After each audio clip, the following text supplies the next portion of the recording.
each end user is going to have access to their own individual account within McAfee. They'll be able to log into their control console with an email address and a password. First-time users, they're going to need to create a password. Click on this link here. It's going to ask you to enter in your email address in the window provided. Now there's two options. You can email the password information to my primary email address, which is shown in the window there, or email the password information to my domain contact. That'll send the password to whoever the administrator is on your account. For this example, we're going to send it to ourselves. We'll see the confirmation here, and we can then go to our email, pull up that notification, and click on the link provided. If the link does not work, you can always copy and paste that into your browser.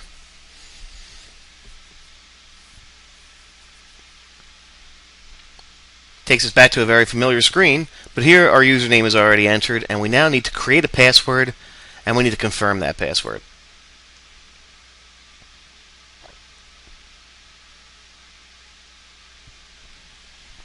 We'll press sign in, but the password did not meet our minimum requirements of 8 characters, including combination of 3 groups, letters, numbers, and symbols.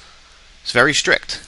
So we'll now enter in a valid password that does meet the requirements, and we'll press sign in, and we're asked to provide one security question. Pick one that you will remember most, enter in your answer, and you'll sign in.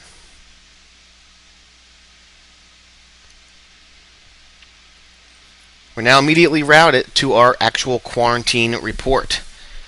This is where McAfee will have messages that are questionable spam.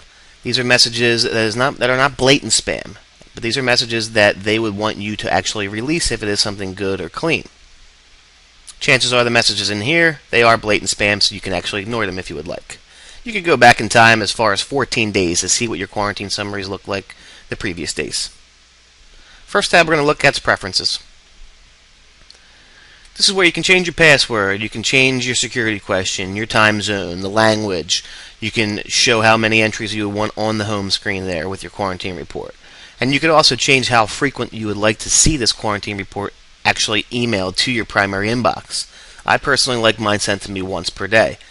McAfee's development team, they are looking to add more, so you will be able to receive a quarantine report multiple times per day.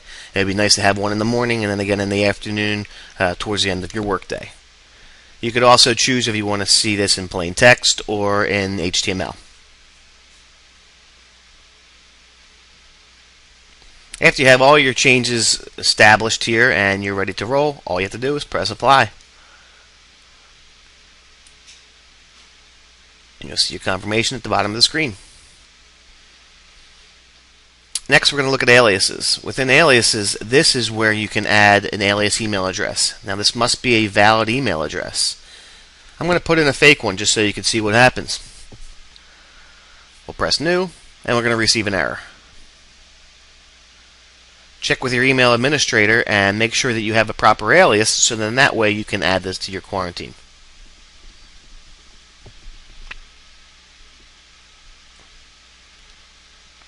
The next tab over is quarantine, and again, that is the first screen that you'll see every time that you do log into your control console. You can always go back at least 14 days. Now let's check out email continuity. Continuity is disaster recovery. In the event of your server ever going down, you'll be able to log into your message center and send and receive mail from here. But as you can see, incoming mail is being delivered normally, and it's not accessible here. Our server's up. If it was down, you'll be able to continuously send and receive mail here, and it will sync back up to your server after you're back up and running. Next, we're going to look at our allowed senders.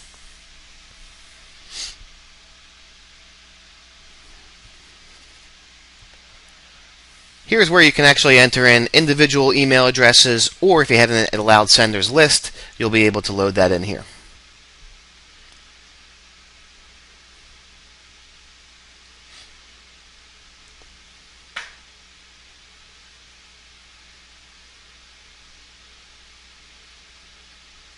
For this demonstration, I'm just going to add an individual just so you can see how it's done. After you add them, you press New.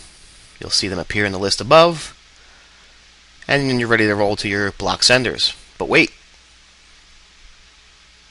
We never actually applied the changes to our allowed senders. All you'll have to do is press that apply button.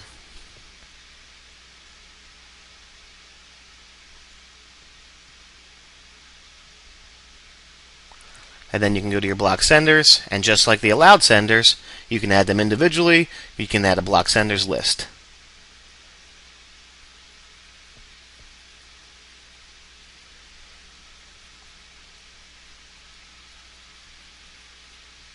After you add your blocked senders, again, you're going to want to press that apply button. Otherwise, the changes will not take place. Press apply, you receive your confirmation that it was updated successfully. If you ever needed to delete a block sender, it's as simple as checking a radio box and then pressing the apply button.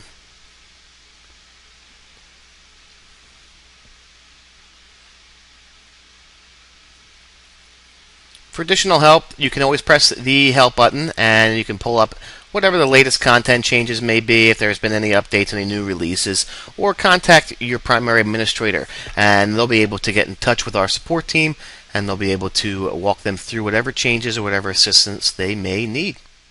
Thank you.